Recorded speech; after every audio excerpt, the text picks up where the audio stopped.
momentos en la vida que te sacuden y otros que te despiertan. Esto es Impactando Vidas, sanando de adentro hacia afuera. Un espacio en el que podrás escuchar mi voz y la voz que reposa en tu interior. El cambio que buscas fuera está esperando que lo descubras dentro. Así que hoy no es un día cualquiera. Hoy es el inicio de algo extraordinario. Soy Catalina Aldana Duque. Bienvenidos.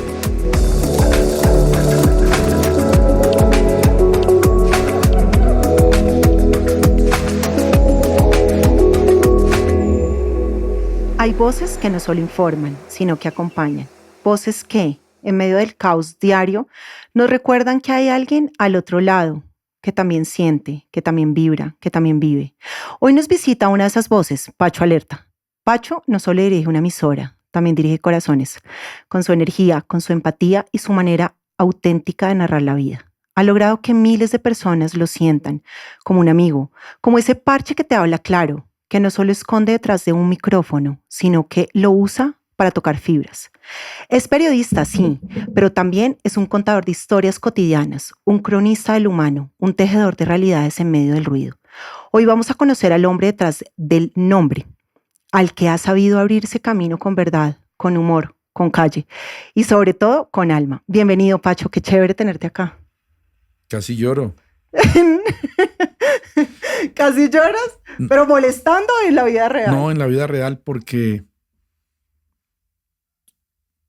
pienso que eso es lo que cree la gente que soy y que yo no me creo.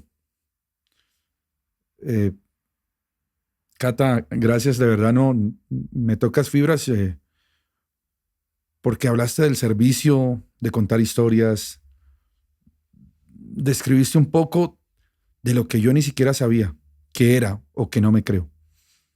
Me encanta saludarte de nuevo, verte. Fuimos compañeros en una casa radial en la que hoy estoy y vivo siempre agradecido y viviremos en mi casa agradecidos contigo porque tú hiciste parte de un proceso que es muy importante y es hacer familia, pero además hacer patrimonio y tener en dónde esconder la cabeza, decía mi abuela y mi mamá.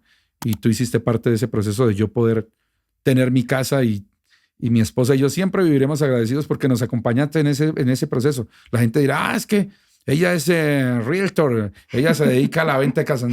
No, es que tú eres jurídica. Yo no sé si la audiencia también ya sí, lo sabe, también pero sabe, sí, también sabe que soy tú abogada. eres tremenda abogada y nos acompañaste en ese proceso. Así que gracias por la invitación. Aquí estoy y casi que derramo lágrima, pero me contuve y gracias. No tienes que contenerte. Si quieres acá, pues es tu espacio y es tu casa.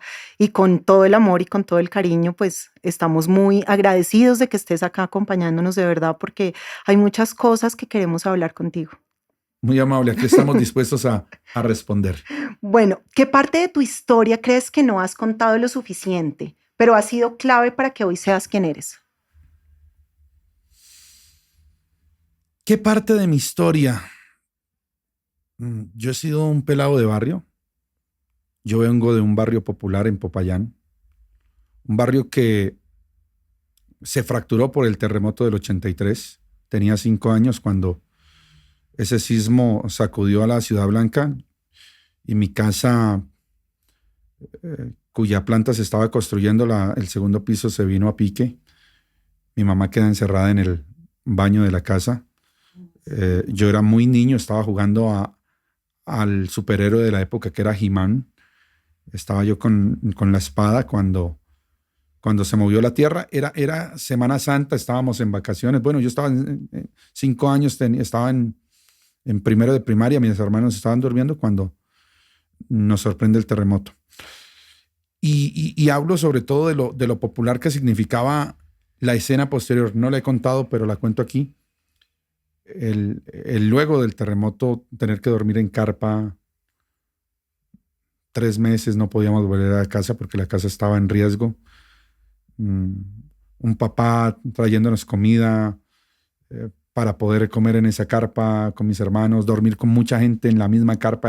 Era una carpa en donde, una carpa tipo minga indígena, esas de plástico, bajo la lluvia, con intensos aguaceros en Popayán. Y ahí nosotros como niños compartiendo la misma comida, la leche en polvo, lo que significa una tragedia de esas. Y eso poco lo he contado porque eso posteriormente me generó a mí la fortaleza y la entereza de poder enfrentar la vida. Cuando tú te enfrentas a movimientos tan difíciles como es el riesgo de morir siendo tan niño, y he hecho la reflexión sobre eso, pues estás preparado para cualquier cosa. Y lo viví con mi familia, lo viví con mis hermanos, con los vecinos. Y luego sobrevivir, ¿no? Porque pues la calamidad no solo es sanitaria, sino pública, económica. No puedes volver a tu casa. Una señora como Nidia Quintero de Balcázar yendo con su fundación Solidaridad por Colombia a dar las ayudas a Popayán. Yo me acuerdo de todo eso y tenía 5 años. Y eso poco lo he contado, pero quería contarlo algún día porque desde ahí viene ese Pacho Alerta del que hablabas al comienzo, y es el cercano a la gente. Es que a mí me tocó estar de ese lado, del lado de ser víctima, en este caso, pues de un hecho como eso, es un movimiento telúrico, pero sentí lo que era la necesidad, lo que es dormir bajo una carpa, el frío, la lluvia, el hambre, cosas que nos pasaron. Popayán estaba destruida. No, pues claro. Esa es la verdad. Y quedarse uno, porque fíjate que muchas personas dicen, pero 5 años, ¿y tú te acuerdas de eso? Sí, uno se puede acordar de verdad desde que está en el vientre de la madre. O sea, son cosas que te impactan tanto o que pasa con tu mamá que tú las tienes en el subconsciente. Y por eso es algo que te tocó tanto en la vida que tú todavía lo tienes ahí. Es que yo recuerdo a mi mamá encerrada en el baño. No, ella nos grita, se estaba bañando y nos grita, salgan, salgan. Y me da la orden a mí de despertar a mis hermanos. Pero recuerdo que ella estaba desesperada, pero quedó atrapada como estábamos construyendo la segunda planta de la casa, pues todos los ladrillos que estaban arrumados le obstruyeron su salida. Y solo hasta que llega mi papá, agente de policía, llega y es quien, después de mucho rato, entra con vecinos porque nos prohibieron regresar a la casa y la rescata. Y rescata al perro también, que se había metido debajo de una cama. Entonces eso lo llevo muy claro en la mente, y además algo que nunca olvidaré es el ruido de un terremoto. Es el rugir de la tierra, el bramar de la tierra. Eso es una vaina Impresionante. impresionante. El sonido del movimiento de la tierra es terrible. Yo eso nunca lo olvidaré. Y yo creo que una de las causas, un día le decía yo a Luisa, que es mi esposa, le decía, yo creo que esa es la causa de un vértigo que yo nunca me he podido quitar. O sea, yo sufro de vértigo. Esa ha sido yo no sé si eso es una enfermedad, si es una molestia, si es una dolencia, pero yo desde que viví eso, vivo con vértigo. Yo no me puedo subir a una edificación de más de, no sé, desde el 5.º piso, ya siento que se está moviendo la tierra. No sé si eso psicológicamente tenga que ver, porque yo tengo muy de trauma ese tema del terremoto. Entonces, ya en nuestra creencia religiosa, porque Luisa es muy mariana y yo también lo soy porque pues crecí en un barrio precisamente cuya advocación de la Virgen es la Inmaculada Concepción, le decía, no, es que yo quiero inclusive hacerme una regresión. Y ella me decía, no, pero es que esas cosas no. Yo le decía, no, es que yo tengo que saber cuál es el origen de mi vértigo. Y yo estoy más que seguro que tiene que ser el terremoto, porque es como el trauma que tengo de haber vivido eso tan difícil y que hoy no me permite subir a edificaciones. Tuve una experiencia en la Torre Eiffel en París, y cuando uno sube la torre, pues eso es como por hay unas zonas en donde uno puede observar a París dependiendo de la altura. Cuando subí a la primera parte de la torre, no pude. Cuando salgo del ascensor, de una vez me tiré al piso y tuvo que los encargados de la logística devolverme el ascensor con ellos, como asegurado. No puedo subirme a edificaciones. Entonces yo no sé si eso viene de lo psicológico, de lo psiquiátrico, de lo neurológico, pero ahí hay algo que no me permite superar el vértigo. Claro, y fíjate que lo que pasa es que nosotros los seres humanos, hasta los 8 años, pues tenemos esa personalidad y construimos esa personalidad, ¿no? Todo lo que vivimos en esos 8 años, nosotros después es que cuando grandes nos damos cuenta y decimos como, bueno, esto me está pasando por esto. Y eso sí tiene que ver mucho, y además si tú lo tienes identificado, seguramente sí tiene que ver con el terremoto, pero ahí hay que analizar ese momento y trabajarlo. Es decir, pues mi consejo, nosotros acá hablando, sería bueno que pudieses tratarlo, porque no vale la pena uno seguir cargando un lastre que se lo puede quitar. Las cosas que ocurrieron no las podemos quitar nunca de nuestra cabeza, pero sí podemos verlas desde otra perspectiva, y cuando vemos las cosas desde otra perspectiva, todo cambia. Entonces, eso sí puede ayudarte muchísimo en eso que estás sintiendo y que todavía lo tienes. Pero muchísimas gracias por ayudarnos a contarnos esta historia que no la conocíamos, y gracias por abrir tu corazón en este momento de inicio. Es un buen inicio. Sí.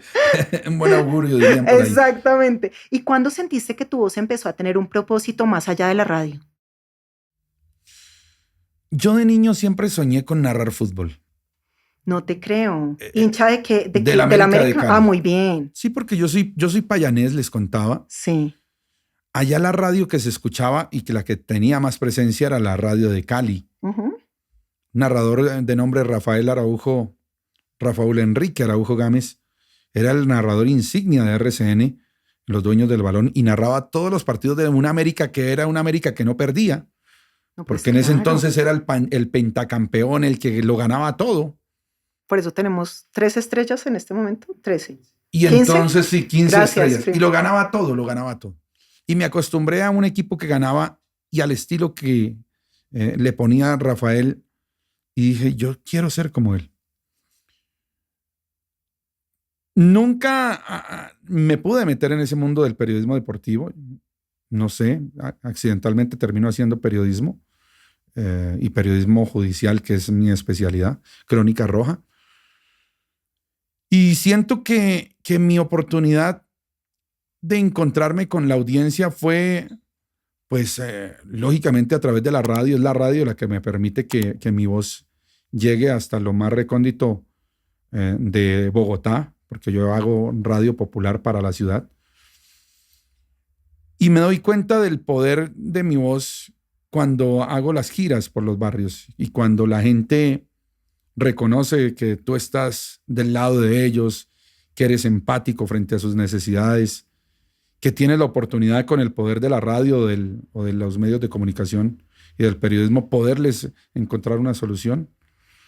Y es ahí cuando me doy cuenta de que mi voz había impactado un poco más allá de lo que yo podía hacer desde lo particular. Así que es la respuesta de la gente la que me permite reconocer que yo tenía un talento que podía explotar y que hoy, bendito sea el Señor, me permite liderar la radio popular pues, más reconocida del país, que es Alerta.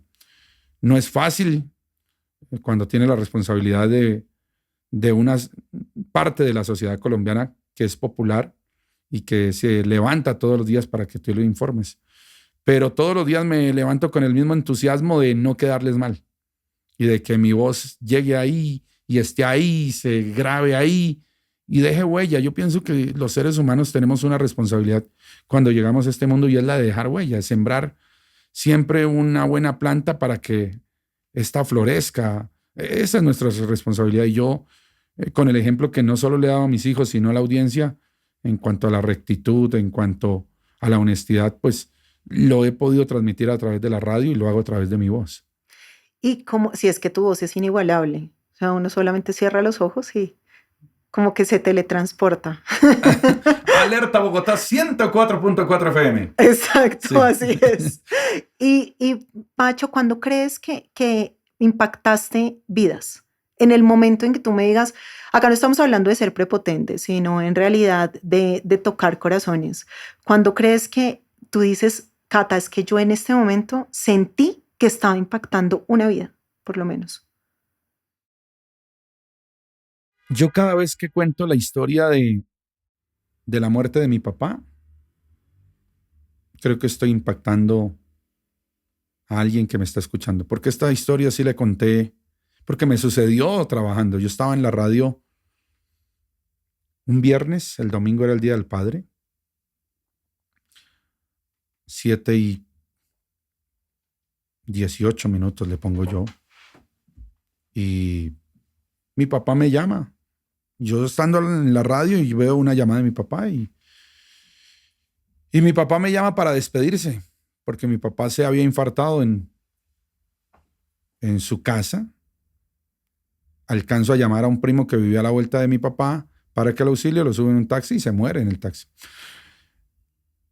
Y la noche anterior yo había hablado con mi papá, porque como era el fin de semana del padre, nos íbamos a ver ese viernes. Yo le dije, papá, mañana te recojo a las 10, yo hago alerta, te recojo a las 10 de la mañana y nos vamos a ver la inauguración de la Copa América de 2019 y el sábado jugaba Colombia. Entonces le dije, y el sábado nos vemos el partido de Colombia y el domingo celebramos el Día del Padre. Pues no alcancé nada de eso porque mi papá se me murió el viernes a las 7:30 de la mañana. Cada vez que yo cuento esta historia, que se la he contado a los oyentes y que he llorado con ella, y yo impacto y he tocado el corazón de la gente para manifestar que la vida ya, uno no puede esperar hasta mañana. Yo a mi papá le dije, nos vemos mañana, y no lo logré ver. Entonces, cuando yo recuerdo esto y le hablo de audiencia de esto, a lo que invito es a que no se pierda ningún segundo con los seres que aman. Yo no tuve la oportunidad de volver a ver a mi papá por aplazar de pronto ese momento, porque pues ya era de noche, programamos un fin de semana que nunca llegó, que llegó para que yo el domingo fuera a un cementerio, a un crematorio y luego me entregaran pues los restos de él.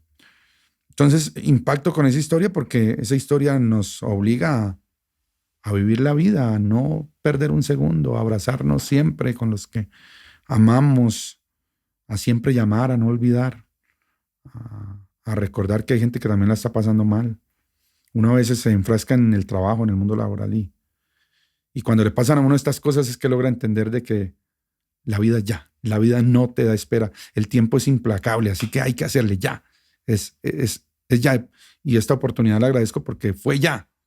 Me demoré, eso sí, un poquito en llegar por compromisos de la empresa, pero teníamos que hacerlo, no podía aplazarlo, era hoy, porque hoy hubiese podido aplazar la entrevista porque venía de un compromiso y tenía que ir a otro compromiso, pero no, eso tiene que ser ya.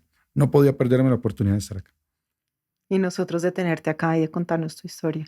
Porque lo que mencionas es muy importante y uno sí puede impactar vidas a raíz de las experiencias que vivió, a raíz de eso que te tocó tanto, porque han habido 2 eventos acá que has mencionado muy importantes en tu vida que han tocado profundamente tu historia. Y esos eventos son los que nos pueden quedar en la mente a nosotros para poder aprender de ellos, valorar el aquí y el ahora. Creo que a lo que haces referencia también es que estamos muy acostumbrados a vivir y entonces ahorita, ¿qué tengo que hacer en 5 minutos, en mañana, ahorita, en 1 hora? ¿O qué pasó antes? Pero no nos detenemos a estar acá, como en este momento, estamos los dos hablando ahorita. Entonces, sí es una invitación como que valoremos cada segundo que pase de nuestra vida, porque puede que ese segundo no vuelva a ocurrir. Entonces, Es cierto. la importancia de estar vivos y de permitirnos, por ejemplo, nosotros dos estar acá hablando. ¿Cuál fue el primer dolor que transformaste en humor o en palabra, más allá de lo que me has comentado tú? El primer dolor que luego lo volví ¿Humor? humor. ¿O alguna palabra que tú como que recuerdes con mucho? Yo siempre he contado que con mi esposa en épocas de noviazgo nos dejamos un tiempo, pero cuando éramos novios, no como esposos, sino nos dimos un tiempo. Y la decisión la tomé yo y lloré mucho. O sea, de verdad, ¿Sufriste? yo no encontraba solución alguna, ni remedio alguno, ni inyección alguna para superar la separación de ese noviazgo con Luisa. Y cuando hoy lo contamos, nos reímos de eso y lo convertimos en humor cuando lo contamos, porque con Luisa yo tomo la decisión de dejarnos a un lado y estábamos muy jóvenes, ¿no? Es que yo voy a completar 20 años de casado, pero eso ocurrió cuando llevábamos apenas 3 mesecitos, es decir, hace 25 años. La relación empezó en abril y nos dejamos como en junio. Y después de llorar y el vivir todo ese despecho, se convierte en humor porque un día que yo estaba lavando mi ropa en mi apartamento, ella decide llamarme y a preguntar que yo cómo estaba. Y yo me hice el digno, no, Perfecto. estoy perfecto, estoy volando, o sea, estoy mejor dicho. No tengo nada. No, pero qué dolor, no, estoy bien, no. Y ella me dice, no, bueno, entonces como estás bien, chao. Y yo, no, ven. Mentiras. No, estoy bien, pero qué pero bueno, me haces ¿por qué no nos falta. vemos? ¿Por qué Y nos reencontramos y desde ese día, ya pues ya se viene el tránsito al matrimonio y a lo que hoy llevamos como relación. Es decir, cerca de 25 años unidos como familia y eso lo convertimos en humor porque de ahí para acá nos volvimos súper amigos. Es que Luisa era mi mejor amiga en la universidad. O sea, era mi mejor amiga. Yo me enamoré de mi mejor amiga. Fue compañera mía de la universidad y luego se volvió mi mejor amiga. Y de esa mejor amiga a la que yo en un comienzo le presentaba, me da pena decirlo, pero le presentaba mis novias. Tus niñas de la vida alegre. Sí, mis novias. No, mira, mi novia, no, es que con esta termina siendo luego mi novia y posteriormente mi esposa. Entonces, y eso se lo hemos contado a mis hijos y mis hijos entre como que se ríen y se molestan. Oiga, papá, pero ¿usted cómo le iba a presentar? No, es que ella era mi amiga. Claro. Ella o sea, no teníamos nada hasta ese momento. Entonces Luisa me conoce muy bien. Luisa ya sabe cómo, Luisa me mide muy bien porque ya sabe cómo era yo, cómo fui yo y cómo soy yo. Entonces, eso lo pasamos al humor, pero fue un momento desgarrador. Yo no he vivido un despecho, o sea, es que yo creo que me he enamorado en la vida de muchachito, por ahí de una vecina, luego como en la adolescencia tuve por ahí también una traga, pero cuando llega Luisa lo rompió todo, me tragué de ella de una manera brutal y esa separación que además yo tomo la decisión, no, muy bravo. Yo casi no me logro superar esos 3 mesecitos que estuvimos y luego nos reíamos y luego pues ya cuando ella me llama, yo lavando mi ropa, no, ven, estás bien y pasa todo lo que pasa y de ahí para acá pues hemos vivido como todas las parejas, claro, los mejores momentos, pero muchos retos, ¿no? Y ya como papás pues todavía más retos porque ahora los ojos están en nuestros hijos. Claro que sí, bueno, qué lindo que hayas vivido eso y bueno, yo creo que hay que experimentar esos 3 meses de dolor para que hayan 25 años de amor. Sí, 25 años. No, y es que 25 años, ¿quién dura 25 años hoy en día? Hoy en día, sí, porque hoy en día todo varía. No, hoy es muy volátil, ¿no? Y como que, y empezando porque ya creo que las parejas ni siquiera quieren ir al altar como tal. Hoy no sé. Es más difícil tomar esa decisión. Y los noviazgos no duran tanto y es como más pasajera la relación. No, nosotros llevamos 20 años de casados, bueno, 17 de diciembre, y de eso nos reímos porque mi esposa dice, uy, ya se vienen los 20 años, qué nervios. A ver, yo qué le tengo preparado. Entonces, prepárate. Porque... Prepárate. Acuérdate sí, que... Sí, 17 de diciembre. Va a ser muy chévere. Y si la radio no existiera, ¿cómo crees que habrías canalizado tu necesidad de comunicarte con el mundo en esa época? Si la radio no existiera, yo siempre fui un líder en lo que tuvo que ver con la lectura. Yo era el que leía en voz alta en el salón de clases del colegio. Yo fui el que quise leer en la universidad. Yo siempre fui me acuerdo que en el primer semestre fui el representante en la universidad. Me metía en cuanto espacio yo pudiera leer en voz alta. Entonces, si no hubiese sido la radio, hubiese sido en una conferencia, hubiese sido presentando un evento. Siempre me ha gustado. Es más, yo en la misa. Lo que pasa es que hoy, no sé, a veces, lo que decía al comienzo, a veces el vértigo me juega feo y como que de los nervios, increíblemente la gente dirá, y este tipo nervioso, pero si este va a la radio todos los días. A veces los nervios me generan el vértigo y ya no levanto la mano al sacerdote cuando pregunta quién quiere leer y yo ya como que me intimido, pero me encantaba leer en la misa. Entonces yo me leía la primera carta o la segunda carta o el salmo responsorial, porque siempre me ha gustado leer en voz alta, que es la forma de explotar mi voz, de querer comunicar, de querer transmitir un mensaje. Si no hubiese existido, de pronto hasta sacerdote. Yo fui acólito. Acólito es similar a monaguillo, porque yo soy payanés. Popayán es una ciudad, bueno, ya no tanto, pero era una ciudad más religiosa y quizás es la más religiosa del país. Ahí hay unas procesiones de Semana Santa. Y yo hacía parte de la parroquia de la Inmaculada Concepción ahí en mi barrio y estuve mucho tiempo de acólito y hoy 2 de mis compañeros de trabajo, bueno, del servicio que hacíamos, son sacerdotes. Yo que luego me salí por el lado de la adolescencia y pues ya me metí en el mundo del colegio y de la novia y eso. Pero de pronto hubiese sido sacerdote, estaría no solo con mi voz leyendo la palabra, sino explicándola. Entonces hubiese sido otro escenario. Pero pues Dios me puso acá. Dios me prefirió que yo me fuera por los medios de comunicación. Pero también estuvo esa posibilidad de ser sacerdote. Nunca fui a un seminario ni nada, ni siquiera al colegio seminario. Pero estuve en la iglesia y serví como acólito y entendí mucho de la mística de la iglesia. Bueno, eso es algo que te va a quedar siempre en el corazón y eso es algo que no es que uno no pueda hacerlo, ¿sí me entiendes? Porque lo que tú dices, sería bueno si quieres, después hablamos y trabajamos juntos, porque yo te puedo ayudar, estoy muy segura a que eso se te vaya a quitar, a que ese vértigo y todas esas cosas que sientes tú se te vayan a quitar o a disminuir en una gran cantidad y puedas cumplir ese sueño, porque yo creo que los sueños no se quedan en sueños, sino se hacen realidad si así lo queremos. Entonces creo que podemos trabajar de la mano en eso. Ayer me decía mi hijo, yo soy padre de 3 hijos, ¿no? Una niña de 17, una niña que va a cumplir 15 y Juan que va a cumplir 9. Y me decía, ¿y qué vas a hacer cuando vayamos al Burj Khalifa? Y le dije, no, yo por acá no me subo. Mi esposa que nos vamos a subir en el globo en, no sé, en Turquía o en México. No, yo no me subo. Yo tengo que superar eso. No he logrado, no sé cómo. Espero aquí encontrar la ayuda. Claro que sí. Y si la encuentro, mejor dicho, grabemos todos los episodios posibles. hacemos una. Y damos testimonio. Damos testimonio.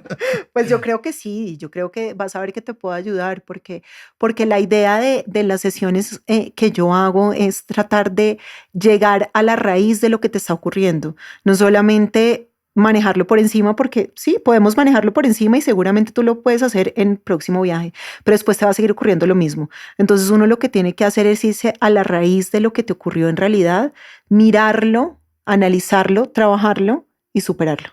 Entonces esas son etapas que hay que trabajar, pero acá ya los oyentes saben que vamos a empezar con un proceso. Entendido, arrancamos. Exacto. ¿Y qué conversación contigo mismo te costó más tener para llegar hasta aquí, en este momento, hoy? Yo creo que es la de superar el dejar a la familia. Yo salí a los 15 años y medio de mi casa y siempre me he cuestionado por qué dejé la comodidad de mi casa en donde había una mamá y un papá que te hacían todo, inclusive te recogían el desorden cuando venías de jugar fútbol, te daban la comida, el abrigo, el techo. Abandonar todo eso para trasladarme a Bogotá a encontrarme una ciudad tan fuerte como esta y a una sociedad tan difícil como la que me tocó al comienzo, que era egoísta en este mundo de los medios de comunicación. Me he hecho siempre esa conversación en sí mismo para entender que sí se puede, que uno se puede superar, que uno puede inclusive hacer esos sacrificios familiares. Me he perdido de todos los eventos de mi casa, de ahí para acá. Pero le dije al sí mismo, bueno, hay que pensar también en ti, hay que salir adelante, hay que dejar de ser tan parroquial, vamos a comernos el mundo, vamos a comernos el país. Y no me arrepiento. Yo pienso que, como dicen por ahí ahora que mi esposa lo aplica tanto, que uno no debe arrepentirse de lo que hizo, sino de lo que ha dejado de hacer. Yo sí no estoy arrepentido de haber dado ese paso de venir a Bogotá a chupar frío. Era una Bogotá, yo creo que más helada. Sí, era más helada que en la que yo llegué hace 30 años, pero Pero siempre pienso en eso, en desprenderme de la casa. Yo creo que desprenderse va a ser una tarea muy difícil para el ser humano, de todo. Nosotros siempre vivimos aprendidos a algo, o sea, nos aferramos siempre a algo. Y yo pude, pues en medio del dolor que significa dejar a los papás, dejar a los hermanos, dejar a la novia, dejar a los amigos, dejar tanta gente que se quedó atrás allá en Popayán y venir acá, pues me hice la reflexión y me enseñó a superarme y a entender que pues el mundo es de oportunidades y se me dio esta y yo quería soñar y de cumplir los sueños. Yo quería meterme como fuese a la radio a narrar fútbol, no lo logré, pero terminé haciendo radio, que esto es una pasión que todos los días me disfruto. No es fácil levantarse a las 3 de la madrugada, yo todos los días me levanto a las 3, pero me levanto con el mismo ánimo con el que llegué hace 30 años a Bogotá. O sea, me levanto con las mismas ganas.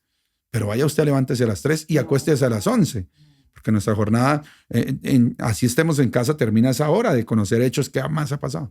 Entonces, esas son las experiencias que yo comparto conmigo mismo, que me hago reflexión del por qué di ese salto, porque muchos lo intentaron también en mi casa, más que en mi casa, en mi familia, pero renunciaron, desistieron, se regresaron al poco tiempo porque consideraban que Bogotá era un molino. Era una ciudad muy difícil y yo pude superar eso. Y soy, es más, esa familia de la que hablo hoy reconoce que yo sacrifiqué mucho y pues no hay cosa más dolorosa que dejar a los papás y a los 15 pues da todavía más duro. No, a los papás y a la ciudad de uno, ¿no? Porque venirse a otra ciudad, y yo te entiendo porque yo no sé si te pasó, pero yo cuando llegué a Bogotá yo decía, la gente acá es como un poquito, pues no todos, ¿no? O sea, la gente, no toda, pero es un poquito seria. Parca. Un poquito seria. Entonces yo, hola, ¿cómo estás? ¿Cómo les ha ido? Y yo todavía soy así. Y la gente dice, me va a robar. De provincia, es que nosotros... Yo siento que me miran y dicen, no, me va a atracar, Sí, ya, sí. me atracó. Y yo, pero ¿cómo está? ¿Cómo le ha ido? Y no, ¿qué tal el sol? No, ¿qué Entonces la gente es como que dice, esta vieja tan rara, ¿no? Es la misma inseguridad la que provoca la desconfianza aquí. Es que hoy está difícil confiar. Entonces, cuando uno vive en una ciudad tan agitada como esta, pues que alguien intente ganarse la confianza de uno es prevenido. Es más prevención. Y eso refleja en el residente de esta ciudad, que hoy ya no es bogotanos, porque esta es la ciudad de todos. Lo que hace es poner una barrera de evitar que le pase algo. Eso es lo que ocurre Sí, aquí. Más que antipatía. Más ¿no? que antipatía. Porque uno lo lee, cuando uno viene de la provincia, uno lo lee, es que son egoístas, son Pero, antipáticos, son crueles con nosotros. No, es más prevención porque hay miedo. Es cierto, tienes toda la razón. ¿Y qué parte de ti proteges cuando enciendes el micrófono hablando de esto? ¿Qué protejo? Yo protejo mucho a mi familia. Y tengo que hacerlo. Es mi principal apuesta. La familia mía es a lo que le he apostado. Yo siempre soñé tener una familia como la que tengo. Es decir, de 3 hijos, de una esposa chévere, camelladora, que hiciera lo mismo que yo, al punto de soñar algún día montar un emprendimiento para que mis hijos lo sigan. Pero yo lo que más protejo al aire es mi familia. La cuido mucho y no permito que ni atenten contra ella, ni digan nada de ella, ni que se abran espacios para hablar de la misma. Y la gente así lo ha entendido, aunque he mostrado a mis hijos en las redes sociales, en donde uno renuncia a la intimidad, porque cuando uno publica siempre algo en las redes sociales se está renunciando a esa intimidad. Lo he hecho de manera respetuosa y la gente ha reconocido y ha visto en nosotros que somos una familia muy unida. Nosotros, para donde va el uno o al otro, es lo que más protejo con el micrófono. Y inclusive protejo hasta más que la línea editorial que puede sentar un medio de comunicación. No, yo tengo la fortuna de que en RCN me han dado la libertad de hacer el periodismo que yo hago a mi estilo. Y siempre se lo he manifestado a la audiencia. El día en que me objeten mi modo de ser, mi esencia, pues tengo que irme porque rompen con lo que soy. Y RCN ha sido increíblemente, siendo mi empleador, muy respetuoso de mi concepto, al punto que yo llevo 21 años haciendo, entre comillas, yo no sé si lo que me da la gana, pero sí lo que me gusta. Y he permitido vincular a mi familia a este proceso buscando la asesoría de mi esposa, de mis hijos, que son pues jóvenes, pero pues me escuchan por derecha porque pues soy el papá de la radio y de entender si lo estoy haciendo bien o lo estoy haciendo mal. Entonces también son consejeros, pero lo que más protejo al aire es mi familia. ¿Y cuál es el estilo de Pacho? Yo soy un estilo popular, de cercanía, muy cercano a la comunidad, de mucho servicio y al aire muy suelto. A veces creo que soy muy lenguisuelto. Creo que sí, Buenísimo. sí, yo digo las cosas como son, Pero así tiene que cuestiono ser. lo que es, reconozco también lo que está bien, critico lo que está mal, me enfrento seguramente a lo oscuro que hay detrás del micrófono, a quien quisiera seguramente hasta atentar contra ti. He sido víctima de 2 amenazas de muerte en mi vida. Bueno, la primera, una amenaza con ¿Cómo sufragio fue? hace muchos años, en un periódico en el que trabajé. Y la segunda, sí, más un plan criminal para matarme.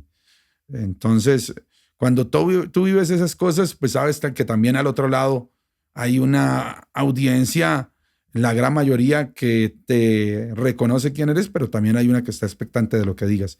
Y cuando tú tocas lo sensible, lo oscuro, lo que incomoda, pues alguien se molestará y puede inclusive provocar estas cosas. A mí me salva la vida la Policía Nacional, la inteligencia de la Policía Nacional.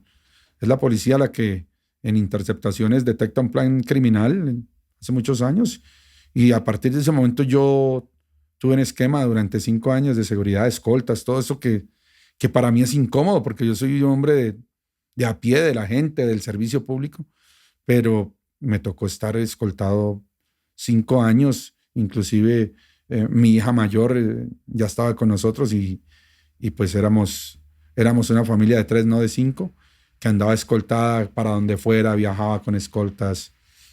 No me quise ir del país porque yo siempre he querido en Colombia. Siempre pienso que aquí hay que hacer país, hay que hacer patria. Tuve la oportunidad, pues uno, cuando encuentran un plan para ya matarte, yo creo que cualquiera se va. Cualquiera dice, no, es que lo pueden ejecutar. Yo no me quise ir.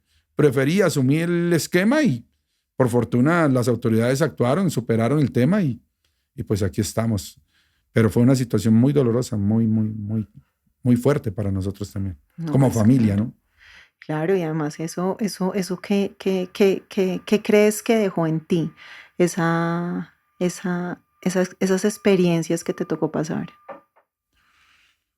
Bueno, primero me hicieron entender que este ejercicio no es fácil, que el ejercicio del periodismo no es fácil y más cuando se tocan temas tan sensibles como son los de narcotráfico. Yo fui amenazado por denunciar lo que tiene que ver con expendios de droga, todo lo relacionado con el negocio de las drogas. Eso provocó que me generara estas amenazas. Entonces, entendí que este ejercicio es riesgoso, que tiene sus peligros.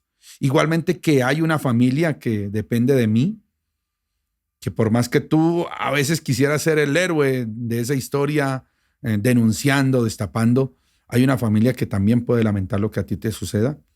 Logré entender eso. Uno a veces como que se calienta, pero también está obligado a enfriarse, porque hacíamos era periodismo de investigación. Y del mismo modo supe que tenía una responsabilidad con la sociedad y era la de informar. Así que por más que me generara un riesgo, no dejé de hacerlo y lo sigo haciendo. Claro, entendiendo que hay una familia que me espera, pero tú no puedes callar lo que es negativo para la sociedad y más para las generaciones que vienen. Entonces eso me ha dejado a mí, me ha dejado responsabilidad, me ha dejado entendimiento de riesgo, me ha dejado eh, el saber que no puedo frenar, parar, porque hay una sociedad que espera de mí que sigamos haciendo un periodismo responsable y serio. Y que uno, por más que esté, entre comillas, en un poder que es el cuarto, el de la comunicación, pues también tiene que hacer sentir incómodo al poder. Y eso es a lo que nos hemos dedicado. Así que esas son las reflexiones que yo puedo hacer frente a esa experiencia que me pasó. ¿Y qué no te perdonarías haber callado en un momento importante en tu carrera? Como que tú digas, lo quise decir y no lo dije. Es que lo que yo decía, yo en RCN no he tenido por fortuna mordaza a la hora de informar. Yo he podido decir lo que a mí se me ha antojado decir y lo que he logrado investigar. No ha habido nunca objeción a una investigación o a una noticia que yo Pero más allá de, no de haya la querido empresa, informar. sino como de ti. Tú mismo que has dicho como, yo no me perdonaría haber no dicho esto tan importante, por algo tuyo, no por algo externo. Por algo mío, yo no sé si todos los hombres somos así o una parte de los hombres somos así, pero a veces, aunque en la infancia y de pronto más, un poquitico más grandes, somos muy efusivos con mamá, muy expresivos, cuando nos llega un poco más la adultez y eso, nos enfriamos un poco en el cariño, sobre todo en la expresividad a mamá. Mis hijas a veces me dicen, papá, abraza a la abuela, dile que la amas. Y entonces yo digo, pero lo quiero hacer, pero como que Sí, sí, esas cosas. Cuando a veces que digo, hombre, lamento no es, le he dicho, hoy se lo digo muchas cosas, pero es que a mi mamá le dio Alzheimer. Entonces cuando tú ves que tu mamá entró, ¿por qué no lo hice? ¿Por qué no le dije tantas cosas?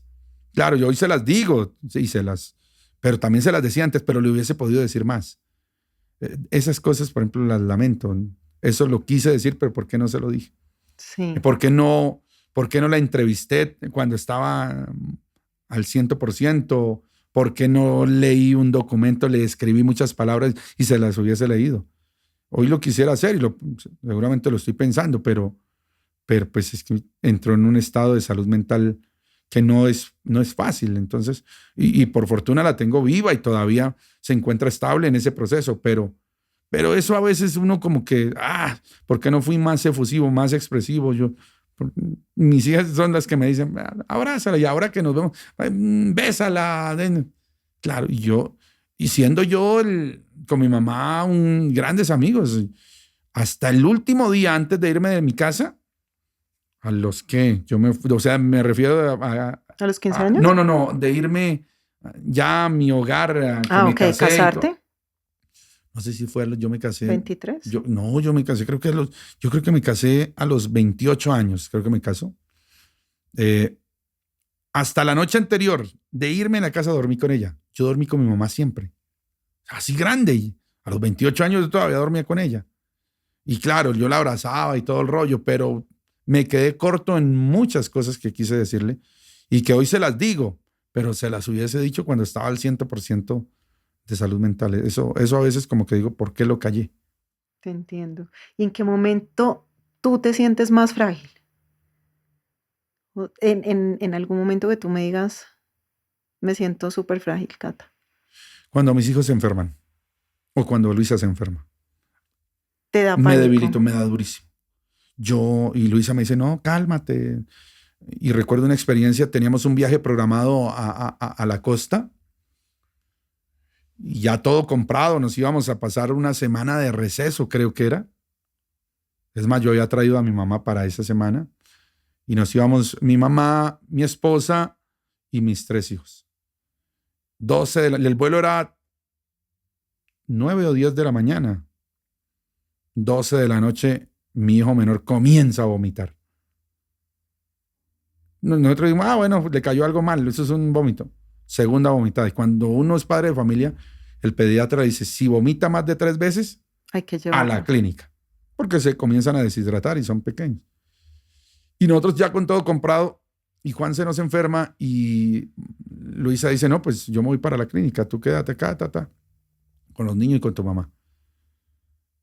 Nos comunicábamos a cada rato y bueno, nosotros con ese viaje, y yo no, pero Juan, ¿cómo está? No, yo cancelo ya el viaje, ya no nos vamos, o sea, me debilito, me vuelvo muy frágil ahí y me desubico. Y Luisa es la que saca la fortaleza y me dicen, ella maneja las situaciones, es más, ha temblado últimamente en la región, hace poco un temblor fuerte, y Luisa es la que no ha pasado nada, tranquilo, yo entro en pánico. Cuando Juan finalmente queda hospitalizado, porque lo hospitalizan esa noche, no, yo me desarmé, yo lloré, yo no quiero ir al viaje, no, pero ya todo estaba comprado. Y Luisa saca la fuerza y me dice, no señor, te vas.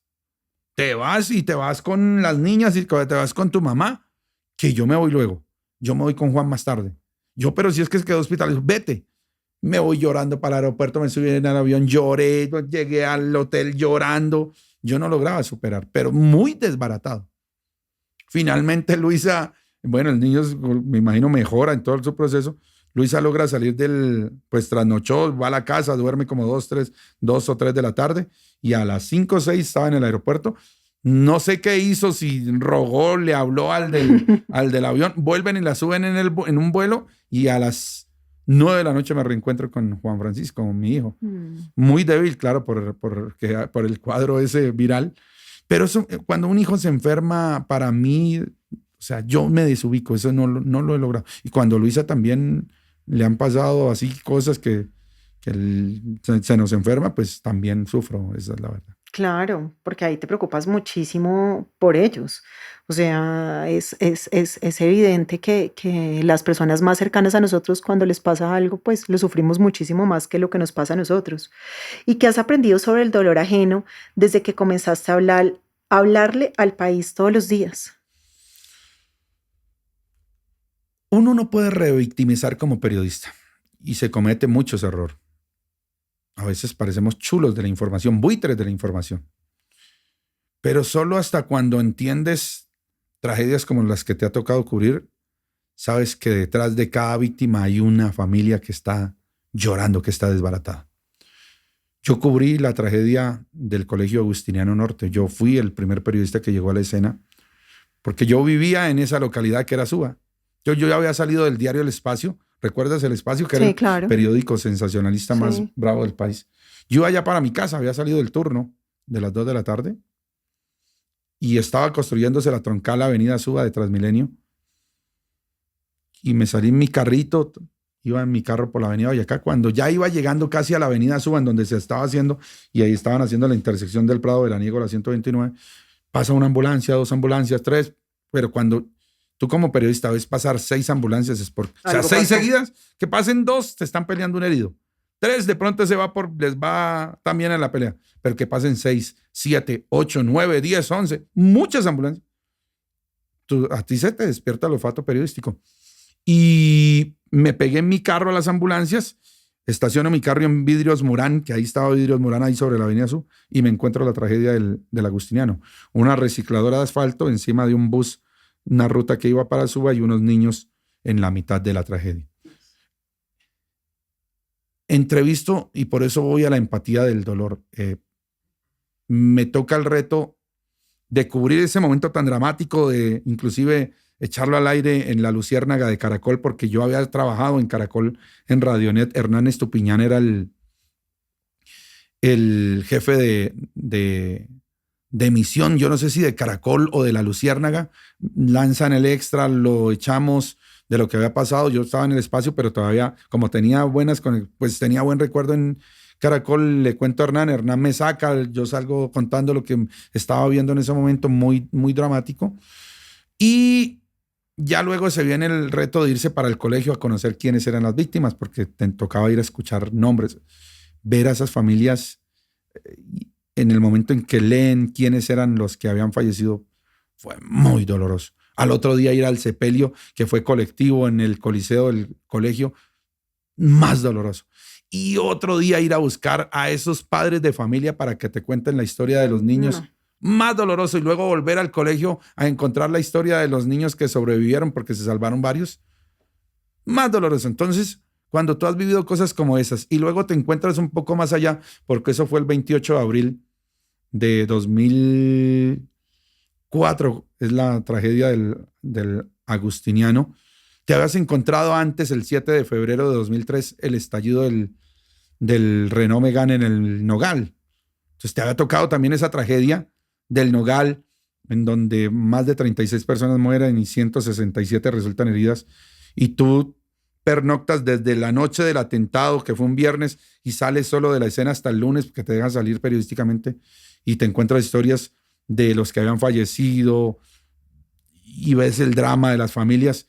Pues tú te vuelves empático a la fuerza. Tú ya no eres ese buitre de la información, ese chulo que está en búsqueda de la noticia, sino que la sensibilidad te retorna y por más que quieres la historia, entiendes que hay un dolor y no pasas la delgada línea de querer interrumpir la tranquilidad de una familia o el dolor de una familia que no quiere hablar. Entonces, aceptas que no te hable esa familia porque está inmersa en el dolor. Pero cuando no tienes esa sensibilidad, a ti eso no te importa. Tú por más que quieres, por más que estén dolidos, quieres obtener un testimonio porque tienes la presión de un jefe que te está obligando a hacer. No, pero cuando ya entiendes el dolor de la otra, pues ya si no hay reacción, pues no se pudo, no se pudo. Logras entender eso. Cuando tú me preguntas eso, cuando tú has vivido estas cosas, logras saber que hay un dolor de una familia muy difícil de superar. Yo lo viví y lo he vivido con una cantidad de víctimas de las cuales hemos contado historias. Increíble, claro, porque lo que te toca a ti lo vives de cerca y es una cosa única, mejor dicho. O sea, nunca en la vida a alguien le toca eso y cuando uno lo vive es algo doloroso, Muy doloroso, doloroso. muy doloroso. Bueno, yo te quería preguntar, ¿qué huella quieres dejar no en la historia de la radio, sino en los corazones de quien te escuchan? Yo veía hace unos minutos el micrófono de oro que le entregaron a tu abuela, ¿no? Sí, sí. Que tiene una historia bárbara en la empresa. Cuando hablo de bárbara es grande. Y yo quiero que la gente me recuerden como yo recuerdo a tu abuela. Yo quiero dejar esa huella de entereza, de trabajo, de lealtad, de saber que nos pusimos la camiseta por una compañía y ayudamos a sacarla adelante. Yo espero que mi audiencia, espero que mi empresa sepa que yo siempre fui leal, que respeté el micrófono, que inclusive ayudé a mucha gente a superar sus necesidades, sus dificultades, que siempre me lleven ahí en el recuerdo del oído. Cuando yo me encuentro con un oyente y reconoce mi voz en los sectores populares, saben que en mí siempre habrá solidaridad, ayuda, misericordia, entendimiento, escucha, paciencia.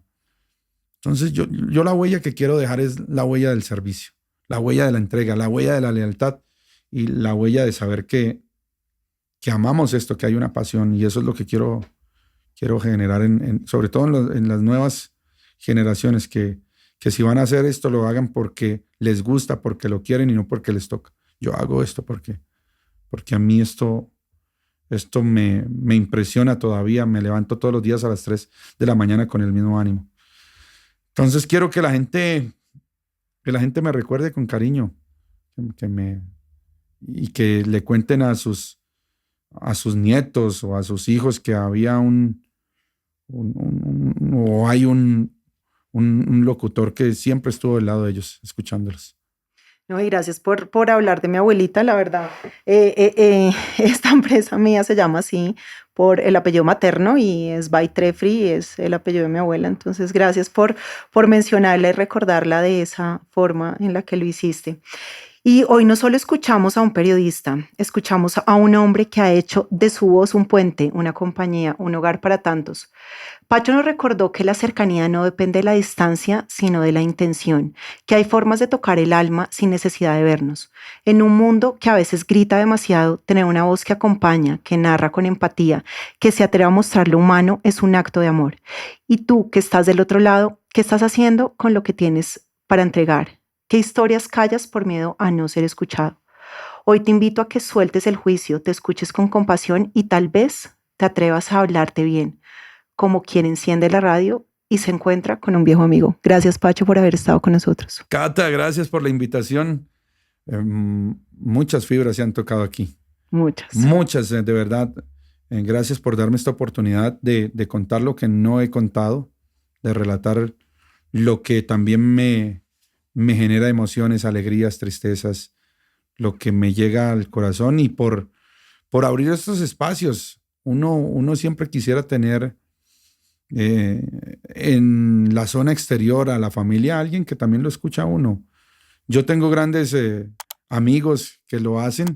Tú conoces a Mario Aníbal Bautista, que es un ser espiritual maravilloso, sí.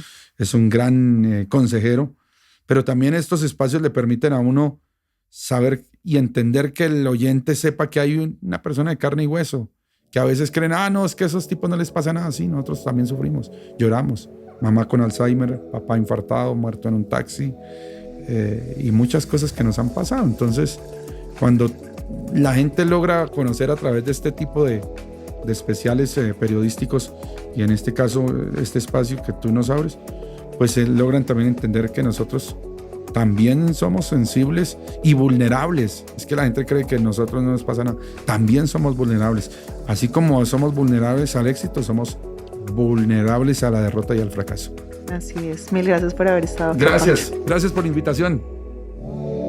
Este episodio suena como suena gracias al talento de Felipe Gómez Mejía, productor de audio, quien no solo escucha, sino que transforma cada silencio en emoción. Si estás atravesando un momento difícil o algo de lo que escuchaste aquí tocó tu corazón, escríbeme por mensaje directo en Instagram como @bytrefri o comenta en este episodio. Soy Catalina, la guía que tu alma pide en silencio. La dirección, producción y edición estuvieron a cargo de Catalina Aldana Duque.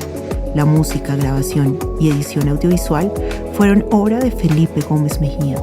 Feel it. Si este episodio te gustó, apóyanos en nuestra vaca y ayúdanos a seguir creando contenido que impacta vidas. Nos escuchamos en el próximo episodio.